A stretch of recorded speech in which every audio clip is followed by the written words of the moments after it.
Dito is puro Singa Blue mga buddy. Ayan, dito puro Singa Blue yan. Same as dito sa kabila. Pero isa-isa natin papakita. Ito mga bagong angat to mga buddy. Ayan, mga bagong ginugroom to. Galing to sa doon sa kabila, yun sa planggana mga buddy. Doon yun siya galing. Yung mga bago pa lang natin green room. Kasi galing sila sa grow out. And ngayon, select natin as groom. Ayun nga, hindi pa siya gaanong kalakihan yung katawan kasi kakahulog lang yan dito mga buddy. Iba pa rin pag nag-groom na siya mga buddy compared dun sa andun pala sila sa planggana na siksikan sila and nag-aagawan sila sa pagkain. Pag nag-groom na kasi sila mga buddy, ayan na, dyan na sa nagsastart na lumaki yung kanilang katawan kasi nga solo na lang yung pagkain nila, wala silang kaagaw. At the same time nagsasipon sila ng maayos. And ano lang naman yung pag-groom, basta gwapo yung materyales, nakakaselect ka ng mga potential, i-groom mo yan lahat mga buddy. Pakainin mo lang ng saktong oras, at least 3 times a day, isang live food, 2 feeds, depende sa inyo. Tapos kung hindi naman available yung live food, at least 3 times a day kayo mag-feeds. Tapos sa chubby naman, hindi na kami masyadong nagpapakain ng chubby. Siguro once a week na lang. Patingin na lang din yung pakain ng tubig. Konti na lang, yung sakto lang maubos nila para hindi rin mag-bloated mga body. And basta, yung mostly pinapakain natin dyan is BBS na. Kasi galing sila doon sa grow out tubs, yung mga planggana. Boosted kasi sila sa tubig mga body. Kaya kung nakikita nyo yung mga isda natin, malalaki agad yung katawan. Para pagdating nila dito sa grooming tank is diet na sila mga body. Kasi pangit yung isda pag sobrang taba. Let's say pinapakain mo masyado ng tubig pigs. Yung cow dolphin nila is hindi lumalapad. Lumalaki yung katawan, pero yung cow dolphin nila mga body hindi masyadong lumalapad. Gawa nga nung sobrahan sila sa protein mga body. Kaya mas maigi pa rin na balance yung diet nila pagdating sa grooming na. Saktong size, yung size naman is hindi masyadong nagmamatter sa ginugroom na isda. Pero pag malaki na talaga yung isda mga body, huwag mo na ilagay sa maliliit na lalagyan. Advice namin is ganitong size, gapi tank, 12 by 8 by 12. Yan yung mga parati naman ginagawa ng mga pinapagawa ng mga nagbibreed ng gapi. Yung ganitong size, tapos solo na siya mga body. Kung nakikita nyo na dun, puro yan 12 by 8 by 12. Mamaya pupunta tayo dun mga body. I-feature out natin ito lahat na nasa farm. Ano na yun naman dito sa farm kasi medyo matagal na tayo hindi nakapag-vlog. Gawin na natin today. So dito is puro Singa Blue. Ayan, puro Singa Blue na juvenile size na galing dun sa planggana. Ayan, medyo malaki-laki na. Medyo dumi nga lang yung lalagyan nila. Yung nga, hindi kami masyadong tawag na maarte sa tubig.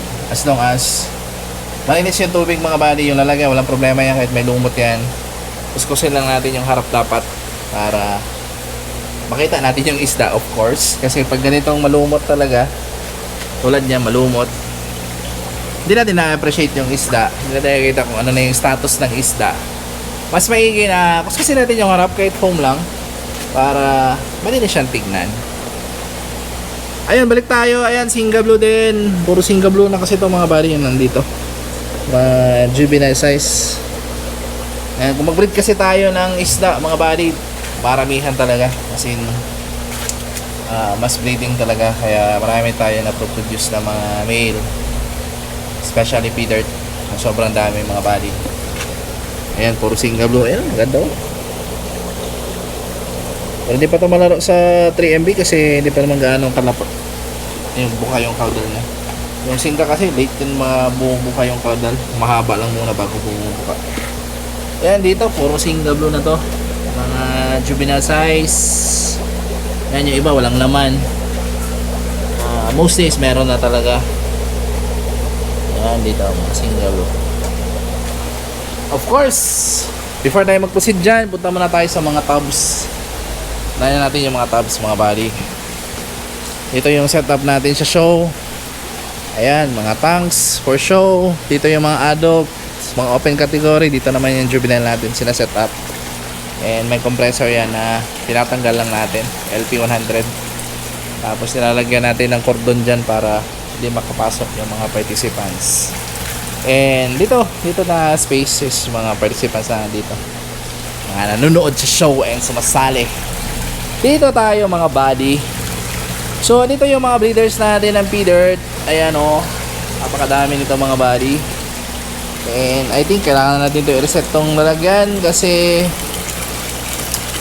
tignan muna natin bukas. Pero andito yung mga breeders natin ng P-Dirt. Kakalagay ko lang kanina nung tubig, ubos na naman mga buddy. Ayan, malakas talaga silang kumain. Kasi nga malalaki na sila. Ayan, madumi na talaga yung lalagyan nila. Pero maraming fry dito na kailangan natin kunin. Alam mo tayo yan. Lumaki na nga yung iba dito ng fry. Kailangan natin yung i-harvest para panibagong setup na naman to mga buddy. Aroy, namatay yung aking water lily. Teka ko din na. Namatay nga. Sayang. Binigyan akong water lily. Namatay, hindi ko natanim. And dito is mga breeders na P-Dirt. Ayan o, mga breeders. Same as dito, mga breeder. Dito naman is mga male na P-Dirt na napakadami. So, balik tayo mga buddy. Yan. Yung P-Dirt natin nandito. So, bala ko i-reset to mga buddy kasi magsaselect na naman tayo ng mga panibagong male na P-Dirt na ihulog dyan mga buddy. And kasi dito sa kabila is overcrowded na mga shadow mga buddy. Kita nyo naman kung gaano kadaming P-Dirt na nandito mga buddy. Ayun o, sobrang crowded na ako. Bam! Dami o.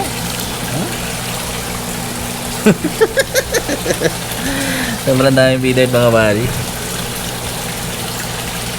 Apa o, gutom na yan o. P-Dirt! Napakadaming P-Dirt. Diyan, stock water. Alam niyo naman yan. Tapos dito tayo mga buddy. Okay, dito. Dito tayo sa ating cement pan. Yan, yung bubong natin. Hindi pa rin natin naayos. Wala pa tayong budget. So, dito is Red Dragon Snake Skin. Ayan o, yung breeder natin. And marami ng fry andito. So, papalaki na natin ito mga buddy para meron na naman tayong ma-release na Red Dragon Snake Skin. Ito sa kabila naman is pinareset ko to kay Buddy Roter kasi maglalagay na naman tayo ng mga panibagong fry ng P-Dirt.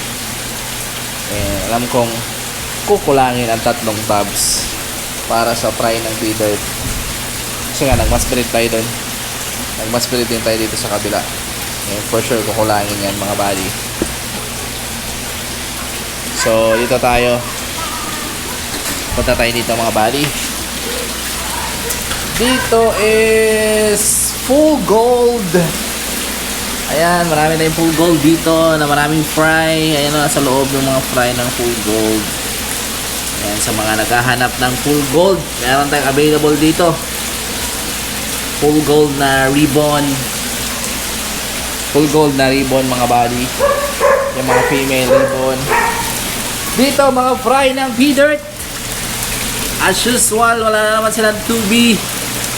Diyan, nare-reset natin yan mga buddy kasi yung andyan is nasira na. Dito, mga fry ito ng P-Dirt. Pero hindi na natin pwede yan dagdagan kasi malalaki na yung ating P-Dirt dyan. Ayan ang tabs. Kailangan natin tong ayusin. Yung dalawang yan, i-reset natin yan. Dito, may mga female dito na goods na P-Dirt. Yan tayo kukuha ng pang-release din. Dito, meron din tayong mga P-Dirt na mga female. Kita nyo naman. Ayun, wala, natanggal na pala dito yung atik. Ay, naku. Kailangan talaga itong i-repair nyo dito. Ano yan? Butas na. Wala pa tayong budget. Dito, full gold din to mga buddy. And malalaki masyado yung mga breeder natin dito. So, hindi ko na to naasikaso ng ayos yung dito mga buddy kasi bala kong palitan to ng color roof yung dito. Pero tingnan muna natin. Antayin muna natin yung budget. Dito meron din tayong full gold na napakadami din. Ayan oh. Full gold, may mga singa dito. May mga singa dito. Na male, hindi na rin naayos. Dito may mga P-dirt na reject. Reject yan mga buddy. Huwag natin nga isama sa vlog.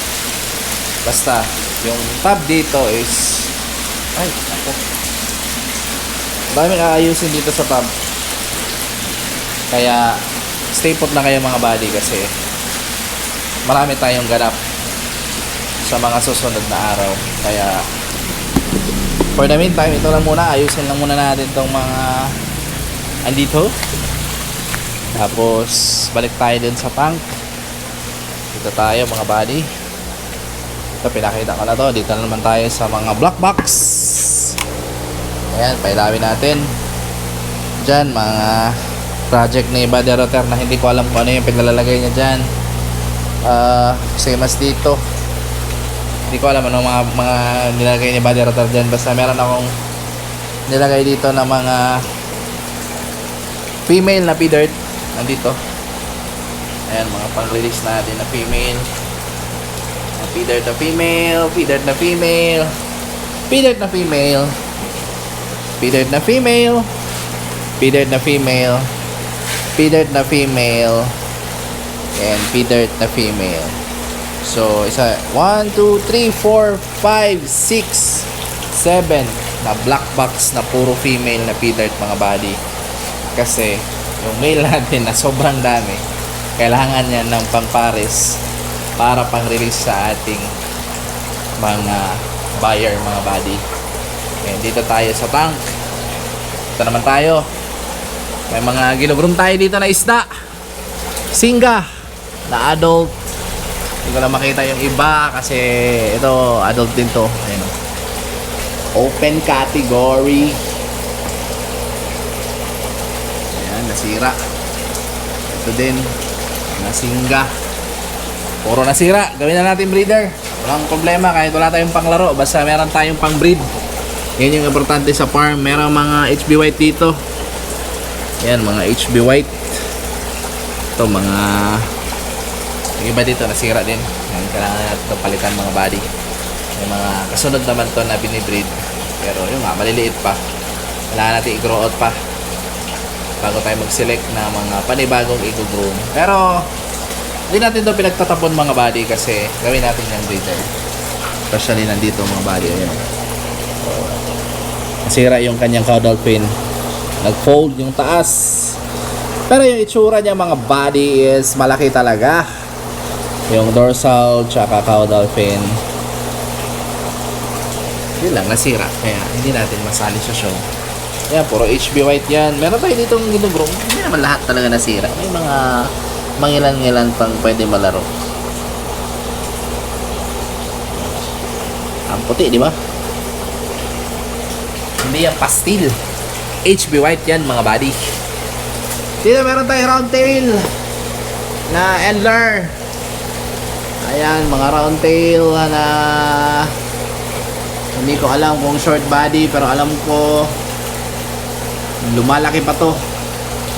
Kaya i-groom lang natin to mga buddy. Pwede yung pang laro.